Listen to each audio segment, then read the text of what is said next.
بے شک اس نے ریمانڈ کی فوج کو قلعے سے باہر گھیرے میں لے رکھا ہے اور قلعہ اس کے محاصرے میں ہے، لیکن یہ گھیرا اور یہ محاصرہ اسی کے لیے نقصان کا باعث بن سکتا ہے۔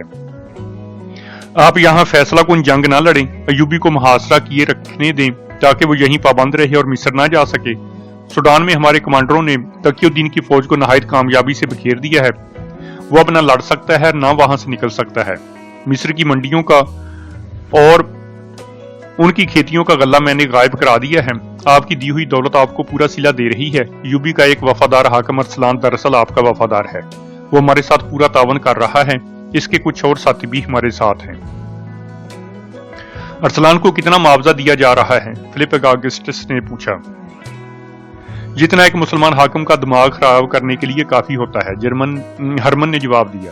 عورت اور شراب، دولت اور حکومت کا نشہ کسی بھی مسلمان کا ایمان خرید سکتا ہے، وہ میں نے خرید لیا ہے۔ میں آپ کو یہ بتا رہا تھا کہ اب صلاح الدین ایوبی مصر جائے گا تو اسے وہاں کی دنیا بدلی ہوئی نظر آئے گی۔ وہ جس نوجوان کی بات فخر سے کیا کرتا ہے وہ مسلمان ہوتے ہوئے اسلام کے لیے بیکار ہوگی۔ اس کی سوچیں اور اس کا کردار ہمارے ہاتھ میں ہے۔ یہ نسل جنسی جذبے کی ماری ہوئی ہوگی۔ یہی حال اس فوج کا ہوگا جسے وہ مصر میں چھوڑا ہے۔ اس فوج میں میرے تخریب کاروں نے اتنی زیادہ بے اطمینانی پھیلا دی ہے کہ وہ بغاوت سے بھی گریز نہیں کرے گی۔ میں آج یہ دعویٰ وثوق سے کر سکتا ہوں کہ آپ سے پہلے میں اپنا محاذ ختم کر چکا ہوں گا۔ دشمن کے کردار اور اخلاق کو تباہ کر دینے سے فوجوں کے حملوں کی ضرورت باقی نہیں رہتی۔ ہرمن کی اس حوصلہ افزا رپورٹ پر صلیبی حکمران بہت خوش ہوئے۔ فلپ آگسٹس نے وہی عزم دہرایا جس کا اظہار وہ کئی بار کر چکا تھا۔ اس نے کہا، ہماری لڑائی صلاح الدین سے نہیں، اسلام سے ہے۔ ایوبی بھی مر جائے گا، ہم بھی مر جائیں گے، لیکن ہمارا جذبہ اور عزم زندہ رہنا چاہیے تاکہ اسلام بھی مر جائے اور دنیا پر صلیب کی حکمرانی ہو۔ اس کے لیے یہ ضروری تھا کہ ایسا محاذ کھولا جائے جہاں سے مسلمانوں کے نظریات اور کردار پر حملہ کیا جائے۔ میں ہرمن کو خراج تحسین پیش کرتا ہوں کہ اس نے محاذ نہ صرف کھول دیا ہے بلکہ حملہ کر کے ایک حد تک کامیابی بھی حاصل کر لی ہے۔ سلیم الادریس کے بھی دو بیٹے جوان تھے، ایک کی عمر 17 سال، دوسرے کی 21 سال تھی۔ کہا نہیں جا سکتا کہ وہ بھی لذت پرستی کے اس طوفان کی لپیٹ میں آ گئے تھے یا نہیں جو صلیبی تخریب کار قاہرہ میں لائے تھے۔ البتہ یہ ثبوت بعد میں ملا کہ بڑے بیٹے کے درپردہ تعلقات ایک جوان اور خوبصورت لڑکی کے ساتھ تھے۔ یہ لڑکی اپنے آپ کو مسلمان ظاہر کرتی تھی اور بے پردہ رہتی تھی، کسی بڑے خاندان کی لڑکی تھی، ان کی ملاقاتیں خفیہ ہوتی تھیں۔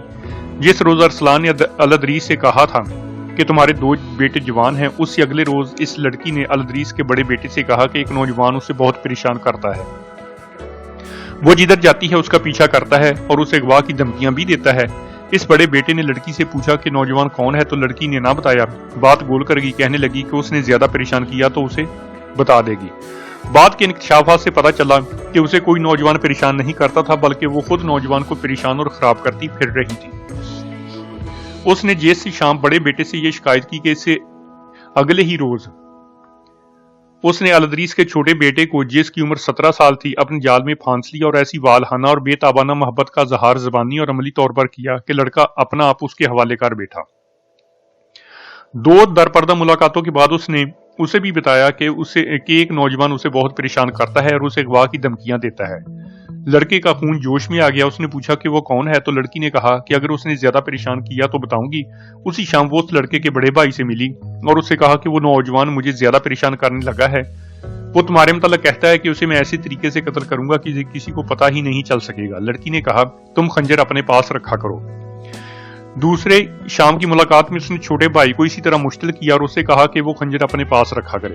چنانچہ دونوں بھائی اس حقیقت سے بے خبر کہ وہ ایک ہی لڑکی کے جال میں پھنسے ہوئے ہیں خنجر اپنے پاس رکھنے لگے۔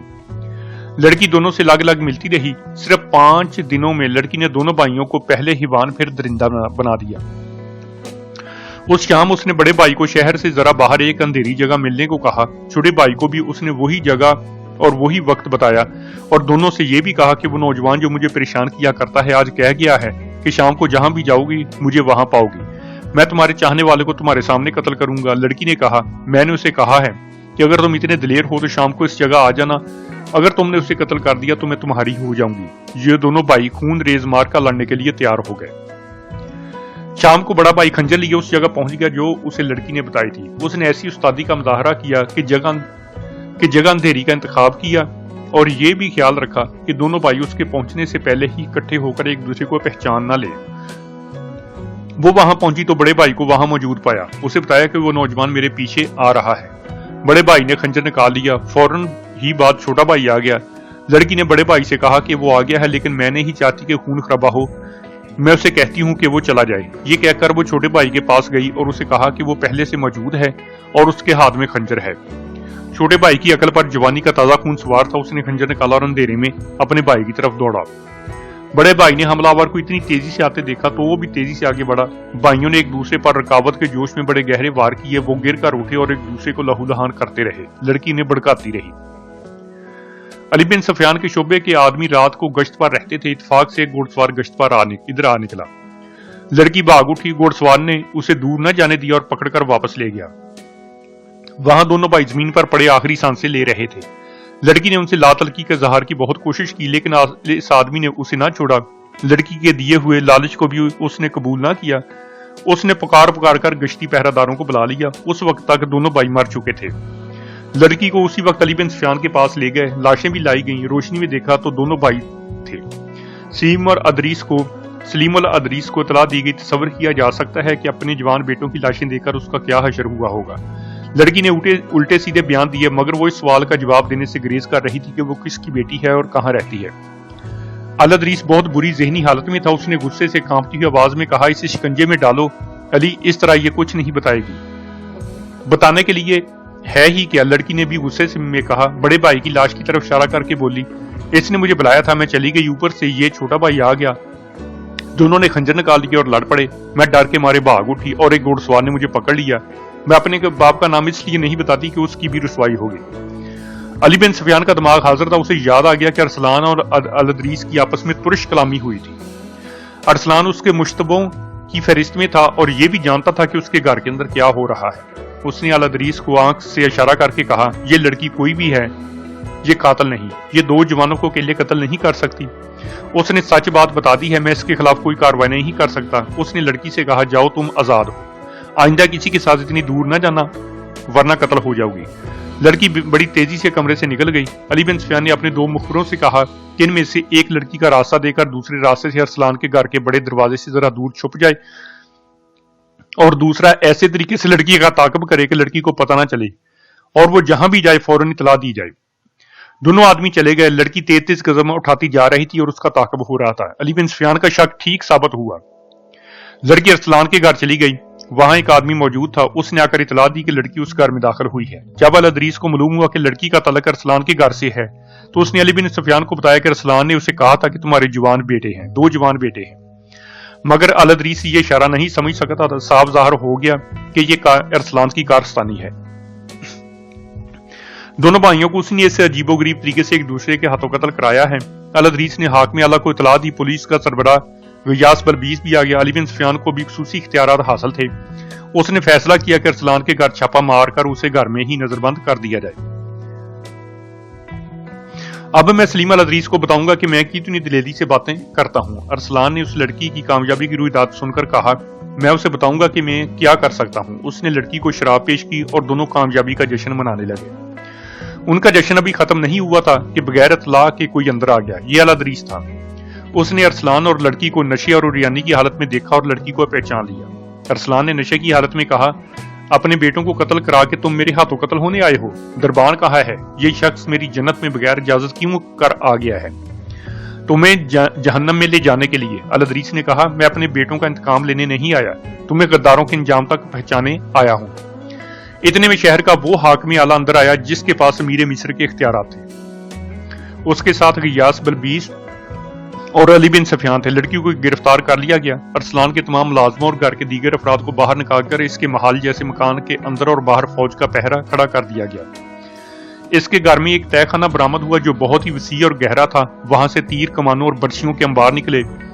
ایک ڈھیر خنجروں کا تھا. آتش گیر مادہ بھی تھا. ایک صندوق میں سے حشیش اور زہر برآمد ہوئے. ایک اور کمرے میں سے سونے کی اینٹیں اور اشرفیوں کی تھیلیاں برآمد ہوئیں. اس نے اپنی پرانی 2 بیویوں اور ان کے بچوں کو کہیں اور بھیج رکھا تھا. گھر میں 3 لڑکیاں تھیں. تینوں ایک سے ایک بڑھ کر خوبصورت تھیں اور تینوں غیر مسلم. رات ہی رات ملازموں کی چھان بین کر لی گئی. ان میں 3 سریبیوں کے جاسوس نکلے. کیا تم خود بتاؤ گے کہ تمہارے عزائم کیا ہیں؟ حاکم اعلیٰ نے ارسلان سے پوچھا. یہ مال و دولت اور اسلحہ کے یہ انبار تمہیں سزائے موت دلانے کے لیے کافی ہیں. پھر سزائے موت دے دو۔ اس نے نشے کی حالت میں کہا، اگر مجھے جان ہی دینی ہے تو خاموشی سے کیوں نہ مر جاؤں؟ خدا کی نگاہ میں یہ بہت بڑی نیکی ہوگی کہ تم ہمیں اور اس کے نام لیواؤں کو خطروں سے آگاہ کر دو۔ حاکم اعلیٰ نے کہا، مجھے امید ہے کہ اسی نیکی کے بدلے خدا تمہارے اتنے زیادہ گناہ بخش دے گا۔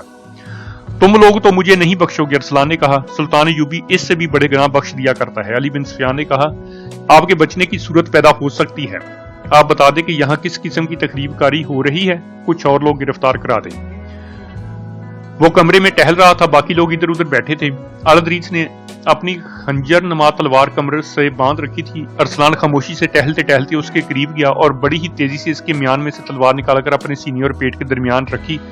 پیشتر اس کے ہاتھ سے تلوار چھینی جاتی، اس نے دستے پر دونوں ہاتھ رکھ کر پوری طاقت سے تلوار اپنے پیٹ میں گھونپ لی اور اپنے بستر پر گرا۔ دوسرے آدمی تلوار اس کے پیٹ سے نکالنے لگے تو اس نے کہا، رہنے دو، میری دو تین باتیں سن لو، مر جاؤں گا تو تلوار نکال لینا۔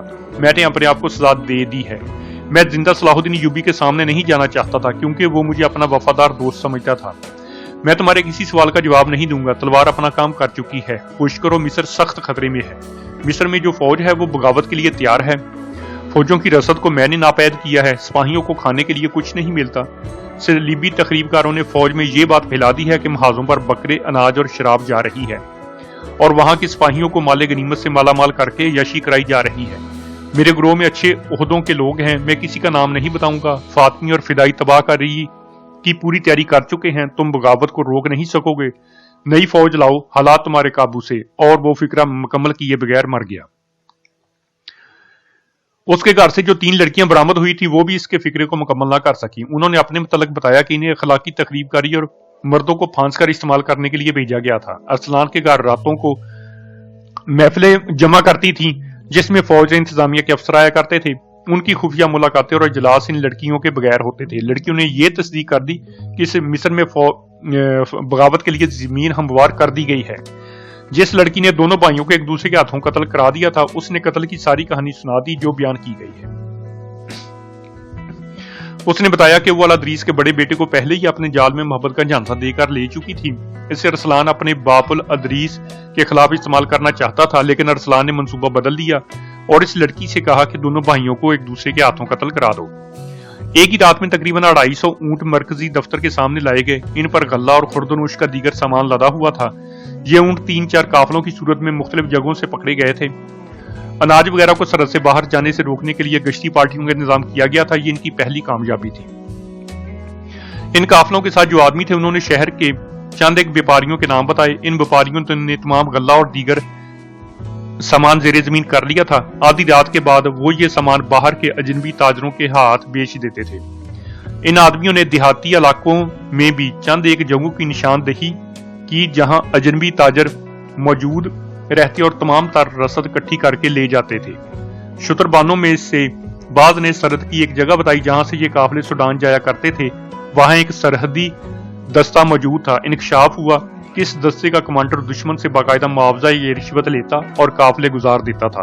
یہ انکشاف بھی ہوا کہ یہ اہتمام ارسلان کے زیر کمان ہو رہا تھا۔ آج کی یہ ویڈیو یہیں پر ختم ہوتی ہے۔